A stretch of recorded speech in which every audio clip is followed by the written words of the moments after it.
Hello friends, সিবি মেরি স্ট্রিম চ্যানেলে আমি তোমাদেরকে ওয়েলকাম জানাচ্ছি।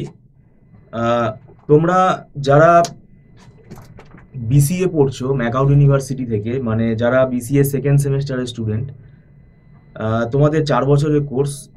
এবার এই বিসিএ সেকেন্ড সেমেস্টারে তোমাদের কিন্তু দুটো কম্পালসারি সাবজেক্ট আছে, খুব ভাইটাল সাবজেক্ট। এটা আমার কাছে এনকোয়ারি আসছে, কিন্তু ব্যাপারটা হচ্ছে কম্পিউটার আর্কিটেকচার আছে আর ওয়েব ডিজাইন আছে।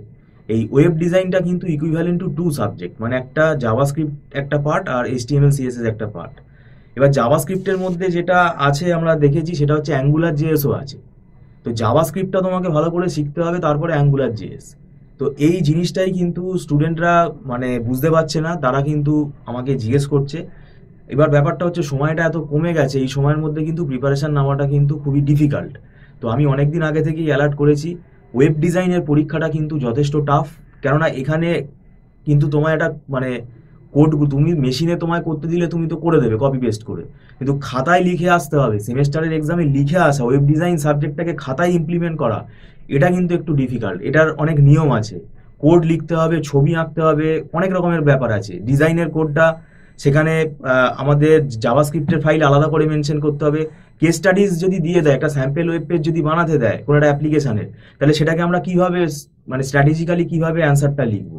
তো এগুলো কিন্তু ব্যাপার আছে। এছাড়া আমাদের জাভাস্ক্রিপ্ট পুরোটাই কোড, এইচটিএমএল সিএসএস পুরোটাই কোড। সেখানে যেগুলো থিওরিটিক্যাল কোয়েশ্চেন আসবে সেখানেও কিন্তু আমাদের কোড এক্সাম্পল দিতে হবে। তো সাবজেক্টটা কিন্তু ইজি, ব্যাপারটা হচ্ছে কতটা ঠিকঠাকভাবে কোডটা আমরা লিখতে পারছি, সেটা কিন্তু মেশিনে করা আর খাতায় লেখা, আমি আবার বলছি, এটা কিন্তু আকাশ পাতাল তফাৎ আছে। এরপরে আছি কম্পিউটার আর্কিটেকচার। কম্পিউটার আর্কিটেকচারের মধ্যে বেশিরভাগ কিন্তু আমাদের সার্কিট ডিজাইনগুলো আছে, পাশাপাশি কিছু অ্যালগোরিদমও আছে।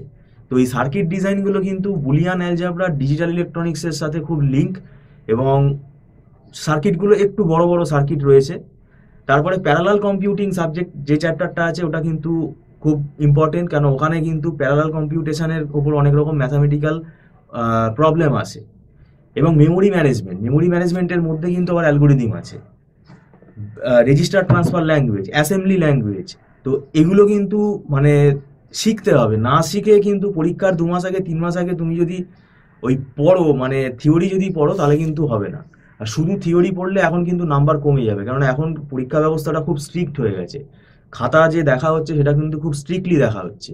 তো থিওরির ভরসায় যারা পরীক্ষা দাও তাদের বলবো শুধু থিওরি ভরসায় পরীক্ষা দিও না, নিউমেরিক্যাল অ্যাটেন্ড করতেই হবে। এবং আমাদের ইনস্টিটিউট একমাত্র ইনস্টিটিউট যারা আমরা নিউমেরিক্যালগুলো শেখাই। এবং নিউমেরিক্যাল শেখাতে গেলে কনসেপ্ট ক্লিয়ার করতে হবে, কনসেপ্ট ক্লিয়ার করে যারা পড়াতে পারবে তারাই একমাত্র নিউমেরিক্যালগুলো করাতে পারবে। সেটা ডেটাবেস ম্যানেজমেন্ট সিস্টেম হতে পারে, কম্পিউটার আর্কিটেকচার হতে পারে, অপারেটিং সিস্টেম হতে পারে। পরবর্তীকালে এই সাবজেক্টগুলো যখন আসবে দেখবে তার থেকেও কিন্তু অঙ্ক আসছে। তো যাই হোক, সেটার জন্যই বলা, যদি তোমরা টিউশন নিতে আগ্রহী থাকো, সময়টা যেহেতু কমে গেছে, আর আর্কিটেকচারের ক্লাসটা আমাদের ওটা প্রায় 1 মাস হয়ে গেছে। তো আমাদের ক্লাস চলছে, আমাদের এই লাইভ ক্লাসে যদি জয়েন করো, যেখানে আমরা আছি যে চ্যাপ্টারে, সেই চ্যাপ্টার থেকেই পড়তে হবে, তাহলেও কিছুটা তোমাদের হেল্প হবে। আর মাসে মাসে আমাদের মান্থলি পে সিস্টেমে এটা ফিস পেমেন্ট করতে হয়, কোনো লামসাম টাকা চার্জ করা হয় না। আর ধরতে গেলে এখন মার্চ এপ্রিল মে এই 3 মাস পড়তে হবে। তো আমি বলবো 3 মাস যদি কোনো একজন টিচারের গাইডেন্স তোমরা নিয়ে নাও, সেটা আমাদের কাছেই আসতে হবে তার কোনো মানে নেই, তাহলে দেখবে তোমার এখন কম সময় যেহেতু হয়ে গেছে, তাহলে জিনিসটা তোমাদের তাড়াতাড়ি মানে একজন গাইডের হেল্প নিলে কি হবে, তোমার জিনিসটা একটু তাড়াতাড়ি এগিয়ে যাবে। ইম্পর্টেন্ট জায়গাগুলো তোমাকে সে বলে দিতে পারবে।